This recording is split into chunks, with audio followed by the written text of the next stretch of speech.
గత 3 రోజులుగా రాష్ట్ర వ్యాప్తంగా కురిసినటువంటి భారీ వర్షాలతో మరి పెద్ద ఎత్తున రాష్ట్ర ప్రజలు తమ యొక్క పంట భూములు కానీ ఇతరత్ర పశు సంపద కానీ ఇండ్లు కానీ కోల్పోవడం జరిగింది. ఈ నేపథ్యంలో నిన్నటి నుంచి గౌరవశ్రీ మన ముఖ్యమంత్రి శ్రీ రేవంత్ రెడ్డి గారు, అదేవిధంగా సోదరుడు మరి అదేవిధంగా సీనన్న గారు, మరి మిగతా వాళ్ళంతా కూడా రాష్ట్రంలో ఉన్నటువంటి వారందరూ కూడా ఎక్కడికక్కడ అలర్ట్గా అయ్యి పని చేస్తూ ప్రభుత్వ అధికారులకు కూడా సూచనలు చేసే విధంగా సెక్రటేరియట్లోనే ఒక మరి కంట్రోల్ రూమ్ లాగా ఏర్పాటు చేసుకొని అటు ముఖ్యమంత్రి గారు, ఇటు సిఎస్ గారు, సంబంధిత మంత్రులందరూ కూడా ఫీల్డ్లో ఉండి అలర్ట్ చేసినందుకు మరి గౌరవ ముఖ్యమంత్రి గారికి ప్రత్యేకంగా ధన్యవాదాలు తెలియజేస్తా ఉన్నాము.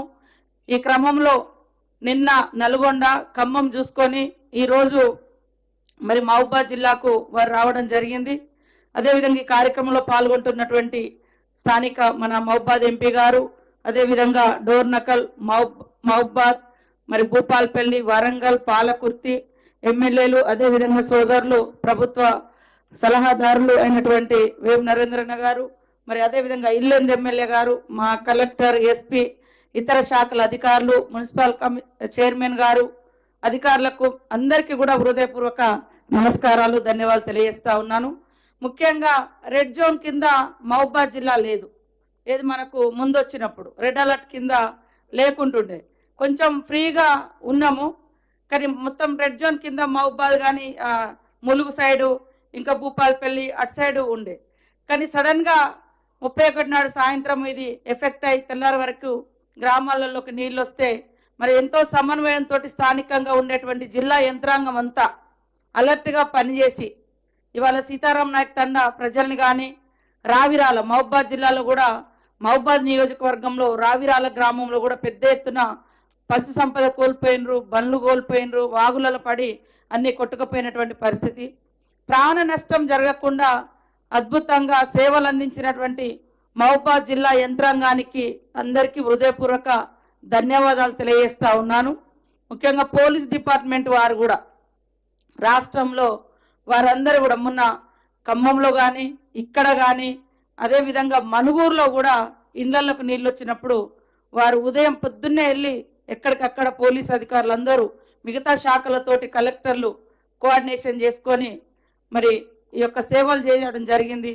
మా ములుగులో కూడా దాదాపుగా రోడ్ల హైవే తెగిపోయి మరి మిగతా రోడ్లన్నీ జల దిగ్బంధంలో ఉంటే రోడ్డు మీద ఉన్నటువంటి 2000 చెట్లను రాత్రి 2:30-3 గంటల వరకు పోలీస్ అధికారులు, కలెక్టర్స్, ఇతర శాఖల మెడికల్ అండ్ హెల్త్ కానీ, శానిటేషన్కి సంబంధించినటువంటి డిపిఓలు కానీ, ఆల్ డిపార్ట్మెంట్స్, రెవెన్యూ, పోలీస్ మంచి చక్కని కోఆర్డినేషన్తో ఇప్పటి వరకు మంచి పని చేసుకోవడం మూలంగా ప్రాణ నష్టము జరగలేదు. కాబట్టి ఇట్లాంటి విపత్తులు ఎప్పుడొచ్చినా సమర్థవంతంగా సమన్వయంతో ముందు చూపుతో మరి జిల్లాల వారీగా, మండలాల వారీగా కోఆర్డినేషన్ టీమ్స్ కూడా మనం ఏర్పాటు చేసుకొని, నేను మొన్ననే మరి ఆ రోజు నైట్ ఇక్కడికి వచ్చిన 2 రోజుల క్రితం నైట్ వచ్చి ఇక్కడ నైట్ హాల్ట్ చేసి ములుగు చూసుకొని ఇక్కడికి వచ్చి అధికారులతో రివ్యూ చేసి తెల్లారి వరకు అందరికి కూడా పునరావాసం కానీ ఇతరత్ర ఇబ్బందులు లేకుండా ఏర్పాటు చేసి బాగా నష్టపోయినటువంటి వాళ్ళకు కూడా సీతారాం నాయక్ తండలో కానీ రావిరాలలో కానీ అక్కడ లోకల్ ఎమ్మెల్యేలు, మరి అదేవిధంగా పోలీస్ అధికారులు, కలెక్టర్ గారు సమన్వయంతో, ఎస్పీ గారు అందరి సమన్వయంతో వాళ్ళకు నిత్యావసర వస్తువులను కూడా అందించి కొంత రిలీఫ్ ఇవ్వడం జరిగింది. కాబట్టి అధికారులందరం కూడా ఎప్పుడు ఇప్పుడు ఎక్కడెక్కడైతే డ్యామేజ్ అయిందో అది ఖచ్చితంగా ఒక హిస్టరీ లాగా నోట్ చేసి పెట్టుకోవాలి.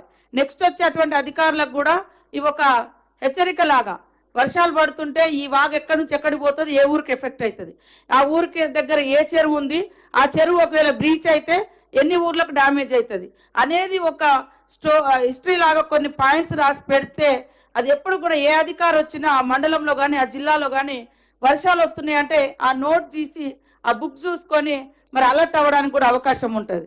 ములుగులో కూడా మాకు గత అనుభవాలను దృష్టిలో పెట్టుకొని గత 2 నెలల నుంచి మేము అక్కడ కలెక్టర్ గారు, ఎస్పీ గారు ప్రతి 15 రోజులకు ఒకసారి మీటింగ్స్ పెట్టుకొని ఇట్లాంటి ఎక్కడికక్కడ అంటే ఎఫెక్టెడ్ ఏరియా ఎక్కడైతే ఉందో వాగులు దాటకుండా పోలీసుల చేత బారికేడ్స్ పెట్టించుకోవడం జరిగింది.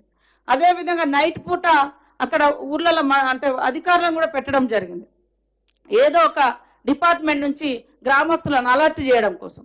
వర్షం పెరుగుతుందంటే ఆ గ్రామాన్ని వెంటనే షిఫ్ట్ చేయడం, లేదా పక్క ఊర్లలో ఎక్కడైనా పెట్టడం, లేదా అక్కడే స్కూల్లో ఇంకేదైనా సేఫ్టీ ప్లేస్లలో.